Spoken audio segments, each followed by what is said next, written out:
Blessed Marriages family, welcome back to another treasure hunt. Are you ready to search for the fifth love letter? For all of you that don't know, my wife actually left me. She is gone. But don't worry, she just went on vacation for a couple of weeks. She's coming back soon, very, very soon. But before she left, she actually hid 27 love letters around the room. And it's her job to find them all. So are you ready to search for the fifth love letter? I know I'm ready. Like always, I'm going to grab the camera, I'm going to spin you around, so make sure you put on your seatbelt. I don't want you to have an accident.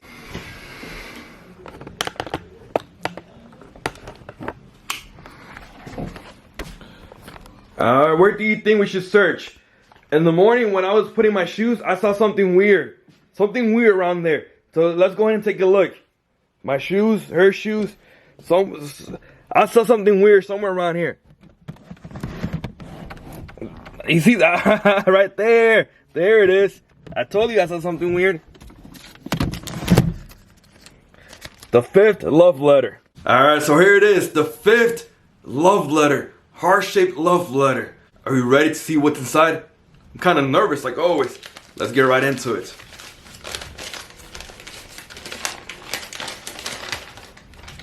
So this is what it says. I'm going to read it. Then I'm going to translate it in English because there's some parts that are in Spanish. I also have to pay really close attention because for all of you that don't know, my wife, she just writes in cursive.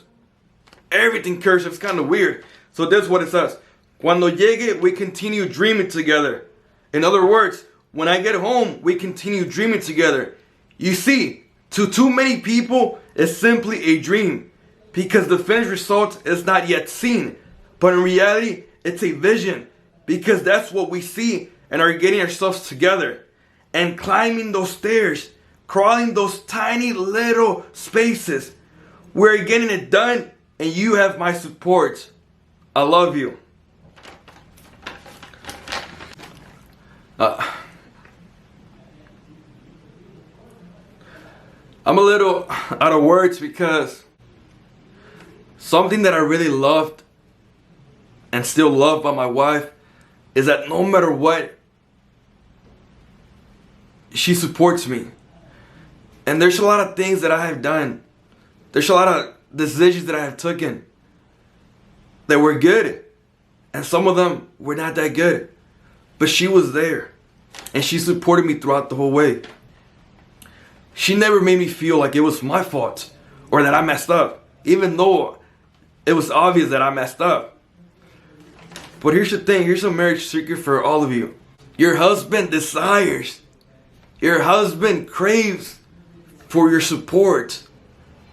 For your acceptance. See, most of the times, everything that we do as a man, we do it for us. So we can be good. All of the sacrifices that we take as men is so we can see you happy. You know? And when my wife talks to me like this, when she tells me that she supports me, and I feel supported 100%, honestly, to me, that's priceless.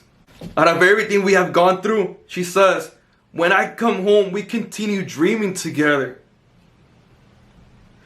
You see, to too many, simply a dream. To me, it's crazy how this woman, my wife, we've been through so much.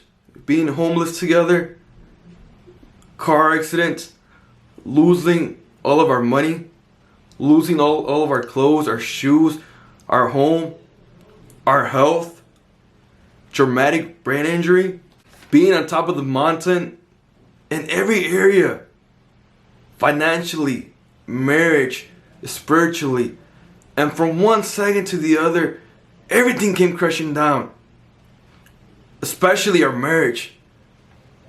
We went from a place of being in love, excited, passionate,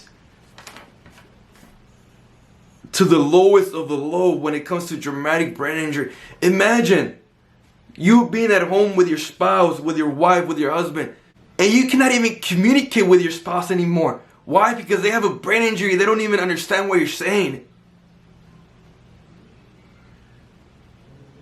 And you repeat yourself and you repeat yourself and you repeat yourself, but that person doesn't understand. Imagine that. But here's the crazy thing. Everything that we have gone through,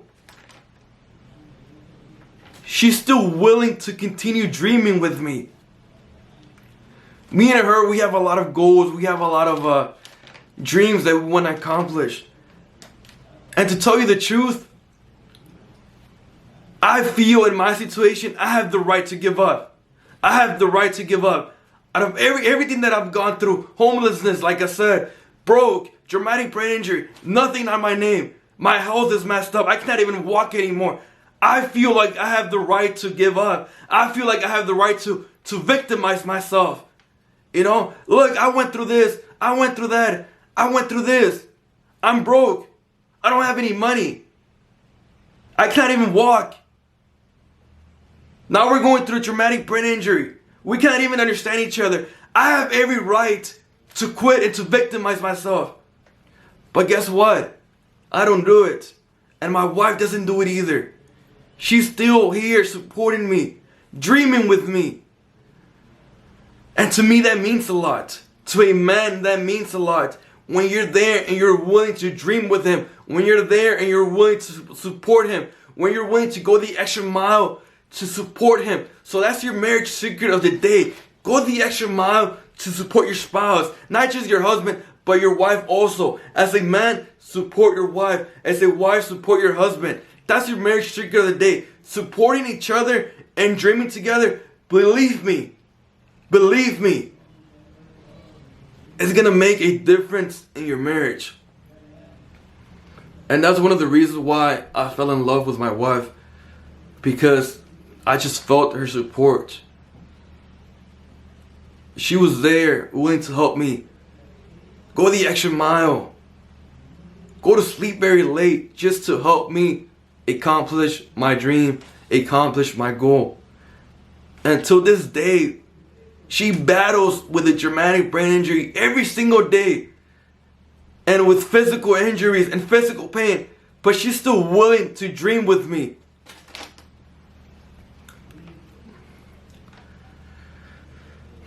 She believes in me 100%. And that makes me feel good. And believe me, if you support your spouse 100%, and if you believe in them, and if you dream with them, that has the power to transform your marriage. So starting today, start supporting each other. Start encouraging each other. Start dreaming together. And see how your marriage transforms. I'll see you next time to search for the 6th love letter. But before I leave, baby, I miss you. And I cannot wait for you to come home.